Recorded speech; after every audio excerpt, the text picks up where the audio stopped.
Saya mulai dalam 3, 2, 1. Dan juga terhormat, kesalahan terbesar lawan adalah dismisif atau tidak sesuai fakta. Mari kita lihat bahwa faktanya di zaman dahulu, di zaman Majapahit berdiri, di zaman Hindu Buddha bahkan Islam itu berdiri, kerajaan Islam itu berdiri, semua kerajaan yang ingin mengembangkan atau memperluas kerajaannya itu melalui dengan cara ekspansif. Kenapa? Karena dengan ekspansif kerajaan itu ada di atas, sedangkan yang lain adalah kerajaan vasal atau di bawahnya. Tidak ada yang namanya kesetaraan pada zaman dahulu dan juga teman, karena setiap kerajaan itu memiliki interestnya masing-masing. Lantas mari kita lihat.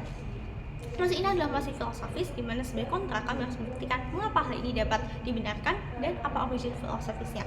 Mari kita lihat bahwa masih ini adalah kata kuncinya adalah tentang warisan politik ekspansionis, yang mana individu itu yang melakukan ekspansi.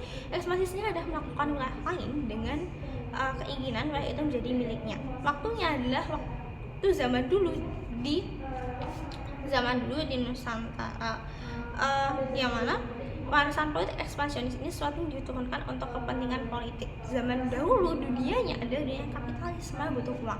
Tetapi hal ini dikaitkan dengan bagaimana suatu kerajaan itu ingin mengembangkan kerajaannya agar kerajaannya itu semakin terpandang, semakin tampak berdaya, sampai semakin berkuasa. Karena itu hal ini dapat dibenarkan. Kemudian mari kita lihat bahwa seperti apa sih Gajah Mada itu. Gajah Mada itu adalah seorang yang dia ini punya kepentingan, dia itu seorang petinggi daripada kerajaan Majapahit yang dia itu sudah bersumpah untuk menyatukan Nusantara. Dampaknya apa? Dampaknya dia itu akan berusaha semaksimal mungkin untuk menaklukkan kerajaan lain hingga duduk di bawah Majapahit dan bukan setara.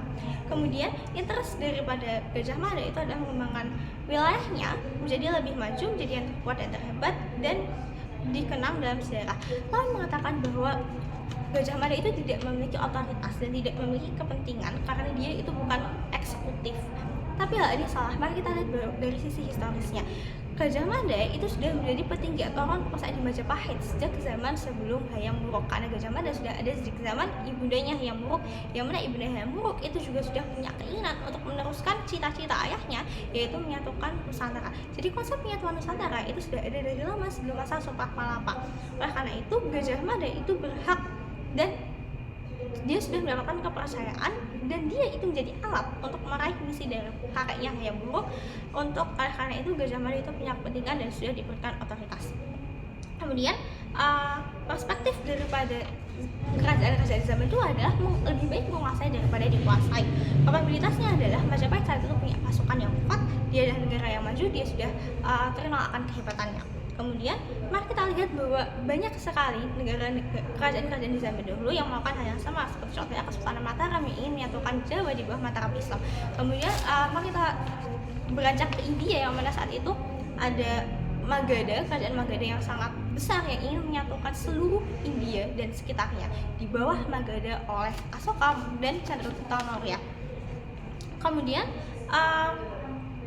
kenapa hal ini dibenarkan di beberapa tempat? Karena bagi kerajaan yang ada di bawah Majapahit, mereka akan lebih safe. Kenapa? Karena orang-orang atau kerajaan-kerajaan yang ingin mengganggu kerajaan vasal yang di bawah Majapahit, mereka tidak akan berani, karena mereka tahu bahwa di belakang kerajaan vasal itu ada yang namanya Majapahit yang sudah terkenal akan kehebatannya. Kemudian saat kekuatan negara pada saat itu ada hard power atau militer dan ekonomi. Jadi pemerintah itu akan melakukan apa saja untuk mencapai kestabilan pemerintahannya, dan hal ini yang dilakukan oleh Gajah Mada. Untuk apa? Untuk mencapai kestabilan daripada Hayam Wuruk itu sendiri salah satunya, termasuk melakukan ekspansi ke wilayah lain. Kemudian ini juga akan meningkatkan legitimasi politik. Kenapa? Karena masyarakatnya itu jadi percaya bahwa negara mereka adalah negara yang kuat, negara yang makmur dan juga terpandang.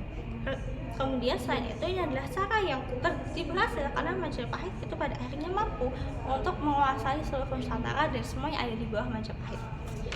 Nah, mengatakan bahwa hal ini itu tidak bisa, persatuan itu tidak bisa dibeli, tapi hal ini salah di tempat, karena yang diinginkan oleh Gajah Mada dan juga Majapahit pada saat itu adalah seluruh kerajaan itu di bawah Majapahit itu kan setara di ujung tempat. Setara yang mereka lawan maksud adalah melalui kerja sama, tapi hal ini tidak bisa terjadi karena yang diinginkan memang bukan kesetaraan, tapi semua ada di bawah Majapahit, seperti itu. Kemudian cara humanis atau cara diplomasi dalam masa itu tidak berlaku, karena cara untuk mengembangkan wilayahnya, untuk memperluas wilayahnya itu adalah dengan ekspansi. Mari kita masuk ke argumen. Yang pertama adalah uh, tuntutan peradaban dan eksistensialisme humanisme, yaitu cara politik ekspansif Gajah Mada di masa kini itu bisa disebut dengan hustle culture atau mengejar materialistik demi kemajuan kerajaan. Mereka itu memilih untuk saling menguasai. Syaratnya apa? Yaitu adanya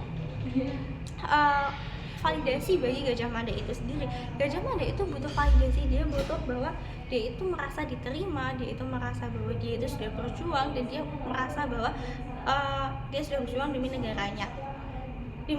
Kemudian zamannya dan saat itu memang seperti itu, kalau tidak menguasai dikuasai. Kenapa penting? Yang pertama, suatu kerajaan pasti memilih kerajaan yang sudah lebih besar, kuat untuk demi harga diri daripada kerajaan itu sendiri, demi citra baik dalam sejarah. Terbukti dengan Gajah Mada yang dikenal luas dalam sejarah serta hal yang buruk, yang mana yang di-highlight pun bukan bagaimana Gajah Mada itu bisa menaklukkan Nusantara, tapi bagaimana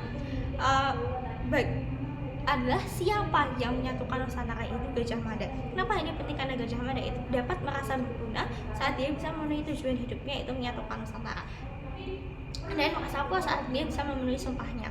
Dengan persenjataan dan militer yang kuat, Gajah Mada dapat menaklukkan kerajaan-kerajaan lain.